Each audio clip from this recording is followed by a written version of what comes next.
ఆంధ్రప్రదేశ్ రాష్ట్రంలో కూటమి ప్రభుత్వం 50 రోజులు పూర్తి చేసుకున్న సందర్భంగా తెలుగు శక్తి ఆధ్వర్యంలో విశాఖలో బాబు పాలన రాష్ట్ర పురోగతి పేరుతో సదస్సు నిర్వహించారు. ఈ కార్యక్రమానికి ఎమ్మెల్యే వంశీకృష్ణ శ్రీనివాస్, మాజీ మంత్రి దాడి వీరభద్రరావు, ఏపీ సాధు పరిషత్ అధ్యక్షులు స్వామి శ్రీనివాసానంద సరస్వతి హాజరయ్యారు. ఈ సందర్భంగా వారు మాట్లాడుతూ కూటమి ప్రభుత్వం ఏర్పాటు నుండి రాష్ట్రంలో జరుగుతున్న మార్పులను వివరించారు.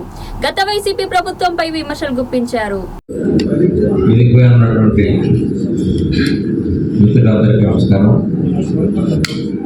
అలానే చేసినటువంటి సోదరులకు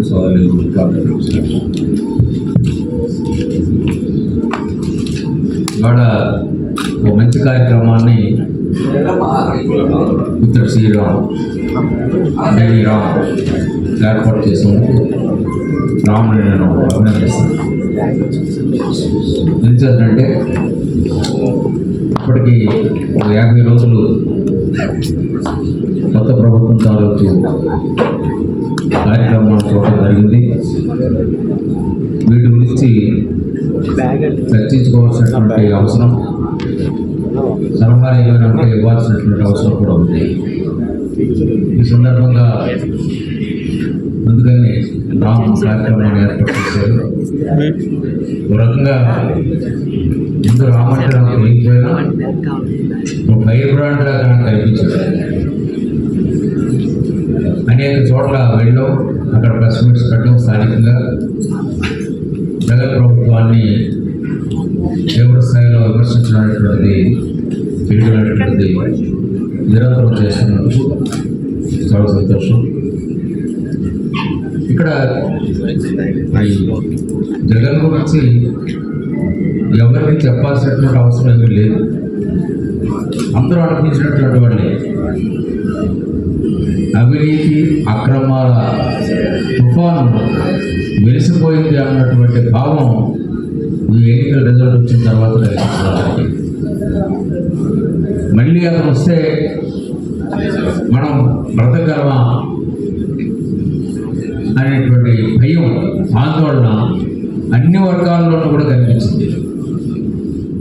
ఇటువంటి ముఖ్యమంత్రిని మనం ఎన్నడూ చూడలేదు, భవిష్యత్తులో కూడా చూడబోమని నేను భావిస్తున్నాను. ఒక్కొక్క మర్యాద నాకు అనిపించింది జగన్ చేస్తున్నటువంటి కార్యక్రమాలు చూస్తే. అంబేద్కర్ గారు, ఇంకా రాజ్యాంగ కమిటీ ఉండేది రాజేంద్ర ప్రసాద్ గారి నాయకత్వంలో, వారు అపరిమితమైనటువంటి అధికారాల్ని ప్రధానమంత్రికి, ముఖ్యమంత్రికి రాజ్యాంగంలో ఇచ్చారు.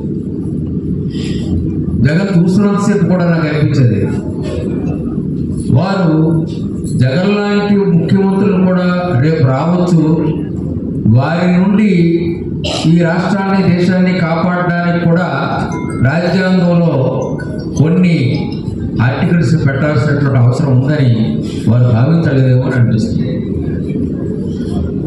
ఇన్ని అపరిమితమైనటువంటి అధికారాలు ఒక ముఖ్యమంత్రికి ఉండాల్సినటువంటి అవసరం ఉందా?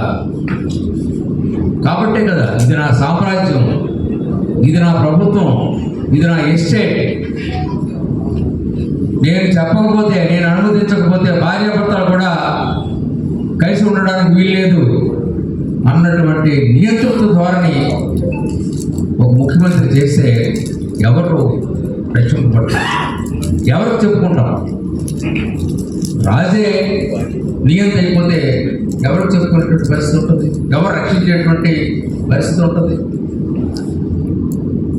ఇప్పుడు కూడా ఆలోచించాల్సిన అవసరం ఉంది. ఇంకా రాజ్యాంగ సవరణలు చేయాల్సినటువంటి అవసరం ఉందని నేను భావిస్తున్నాను. ఇంకా ఉన్నతమైనటువంటి స్థాయిలో ఈ చర్చలు జరగాలి. దానికి చంద్రబాబు నాయుడు గారు వారు కోరుకుంటేనే మళ్ళీ జరుగుతాయి. కలెక్టర్ ఆఫీస్ అంతా అక్కడ పెట్టేసి